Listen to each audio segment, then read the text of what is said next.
Hello, boys and girls. Welcome to another week of art. Today we are going to work on a fall landscape, and I wanted to talk about two new vocabulary words for you for this week. The first one is landscape. Landscape is when an artist or a photographer draws or paints or takes a photograph of something outside, and you can usually see the ground, a line dividing the ground and the sky, and the sky. Sometimes we see mountains, sometimes we see trees, sometimes we see flowers, sometimes we see houses or buildings on the landscape. Those are all things, but the most important part is seeing the ground, a line dividing the ground and the sky, and the sky. Landscape. The second word we're going to talk about today is overlap. When we overlap something, it's when it goes in front of something else. So right now I'm sitting on my bench in front of my practice gratitude sign. If I were to take my sketchbook and put it in front of my face, the sketchbook is overlapping my face. So the sketchbook is overlapping my face and I am overlapping the sign. Everything is kind of covering in front of a little bit. You can't see the sign, the part of the sign that my face is covering. You can't see half of my face that the sketchbook is covering. We can do that as artists as well. We can actually draw things overlapping instead of having objects really overlapping each other. I'm going to show you how in our fall landscape. Go get your sketchbook or your plain piece of paper, a pencil, twistables and crayons, and come right back. All right, boys and girls, so I have my sketchbook, I have my pencil, and I have some twistables or crayons off to the side, and I am ready to start. I am holding my sketchbook sideways, horizontally, because that's how my landscape is going to be today. What I'm going to do is I'm going to come up with 3 different tree shapes. You can do 3 circles, you could do 3 ovals, you could do triangles, you could do one of each. That's up to you. I think I'm actually going to do one of each. So here's what I'm going to start with. I'm going to start with a circle in the middle. So I'm going to start with a circle right here. And it does not have to be perfect one little bit. My circle is not quite perfect, and that's fine. Trees are not perfect.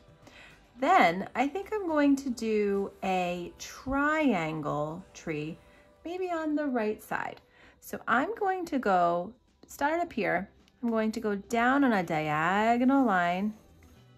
I'm going to come across for the bottom, and I want to come underneath my circle. I want to come so that it looks like I'm going to go through my circle, but I don't want to go through my circle. I want to overlap with my circle. Let me go a little bit higher. So I'm going to come down. I'm going to pretend I'm going to connect this to this point, but I'm going to stop at my circle, jump over it, and then finish my triangle over here. So my circle is overlapping my triangle. My dogs are bumping the table. I'm very sorry. So my triangle tree, my circle tree, and I think I'm going to do, sorry about that, boys and girls, my dogs were playing and they were being very loud. So I have a triangle behind my circle. I'm also going to do another tree shape over here. This one, I think I might do a tricky shape. I might do an ellipse. Okay, an ellipse is when you have an oval, which is like an elongated, like a stretched out circle, but it's pinched on the sides, sort of like a football shape. So I'm gonna make a little dot here. I'm going to curve it around over here. And then I'm gonna start at my dot again. I'm going to curve it around, but stop at my circle. I'm going to pretend I'm drawing. You can use your finger if you need to as an imaginary line through your circle, and come back to my starting point down here. So that's an ellipse, boys and girls. An ellipse it almost looks like an eye or a football. So I did 3 different shapes for my trees, and they are overlapping. The circle is overlapping the ellipse and the triangle.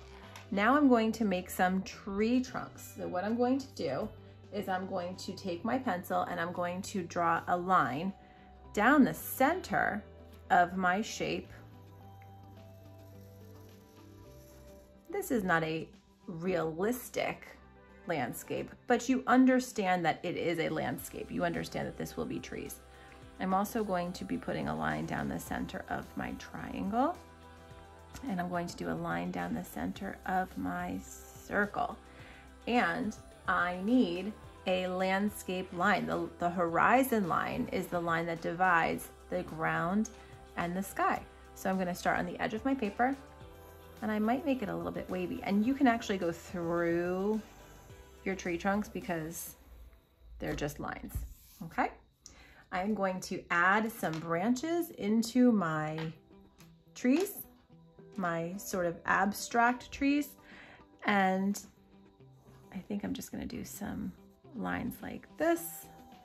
You can do any kind you want. I think for my circle tree, I might do something a little crazy. I might do a loop-de-loop. I don't know. It's a little bit crazy, boys and girls. I'm just feeling a little bit wild today. All right, and then maybe I want to do some rounder branches on this one because this is a different shaped tree as well. Now it really looks like a football, doesn't it? You can add a sun in the sky or a moon. You can add some wind or some clouds. It's up to you. You can then color your fall landscape. So I'm going to put my pencil down. I'm going to get some fall colors and I'm going to color it, but on a little bit of a sped up video for you. And I cannot wait to see what you come up with.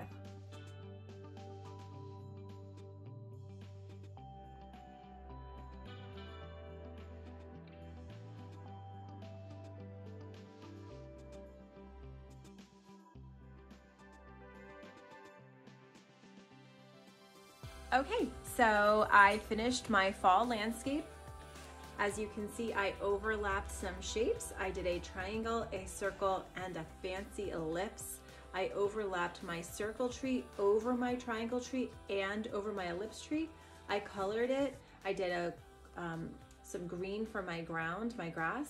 I did a blue sky, and I did some fall colors for my trees. I cannot wait to see your overlapping shape fall landscape.